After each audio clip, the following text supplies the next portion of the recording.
Hey guys, so today I'm going to be doing a video about how to spice up your 808 patterns. And here I have this fully made beat. It's already been mixed, all of that.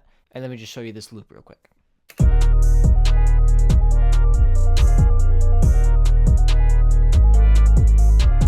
Now this is a nice loop, right? But I'm going to show you guys how to add in some spice and variety while you're arranging, which is going to add just a little bit more sauce to your 808. Now my first tip right here is going to be add in some rolls. So what I've done is I've already copied our clips over and I've muted our kick and I've made our 808 pattern unique, which real quick you just do that right there, make unique. We have two sections. We have the first part of the first two bars and the second part, which is the last two bars. And at the end of these sections is where I'm going to want to add these rolls. What I'm going to do is I'm going to go down to half step. And then these last four ones, I'm just going to roll. And then what I'm going to do is highlight all of those. And so what I'm going to do is highlight all of those, go down here to our velocity tool, and I'm just going to slowly roll it off, holding right click so that it all comes down evenly. And so that sounds really good right there. So I'm going to come back and revisit this first little section right here. And let's see what we can do. So maybe we just did a little half step. We could do a sixth beat. We could do that. And then what we can also do is bring it up a note to add in some variation. Let's see how that sounds.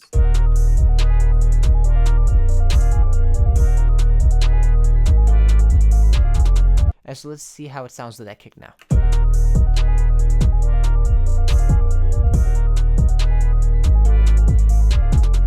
And so now that I've shown you guys this first little method, I want to show you guys a second method.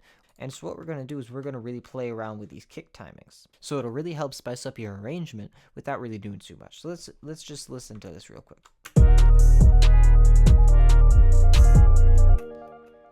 And so what I'm thinking is I can already delete this maybe, or just move it over right there.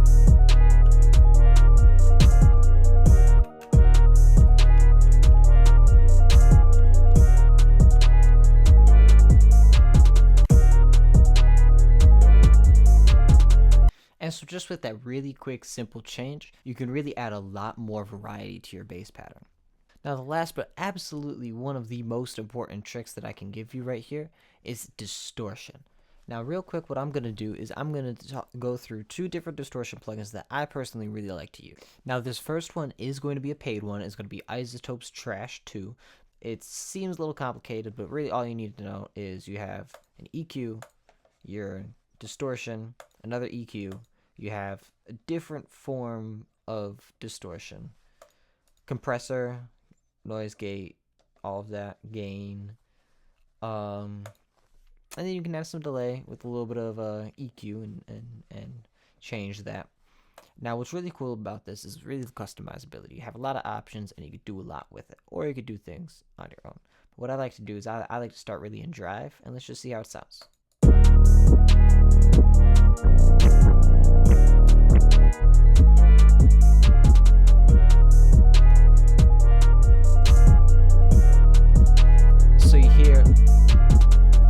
So you hear when I bypass this, it just feels a little bit less full, and the distortion is so subtle in it. And these are really the things that I like to use from Isotope. It's just something nice and subtle to really give the bass more of a feeling.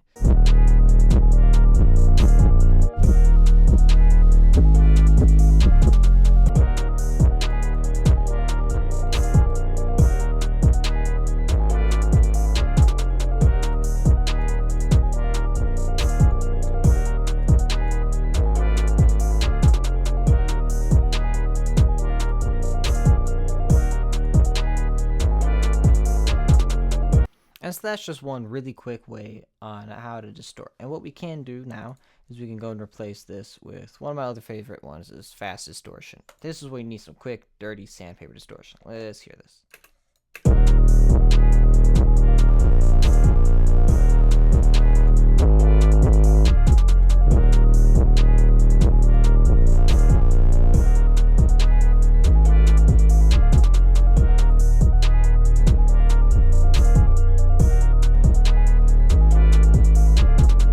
Already, there's that nice, crisp, distorted sound. I mean, I clicked what 10 buttons in total maybe. So distortion is really that easy if you want to add it. So honestly, these have been just a couple tips, real nice, quick, dirty, to give you to keep on spicing up that 808 pattern. Obviously, variation is really going to be key. Don't go too overboard with any of these things. Obviously, taste is really going to be necessary, and restraint in order to not do too much. But every once in a while, you really just got to show people what you got to do. So these are a couple tips that'll hopefully help you do that.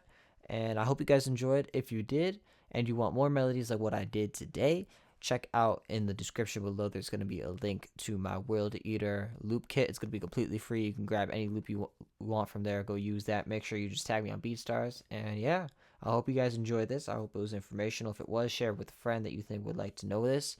And I'll see you guys soon. Thank you.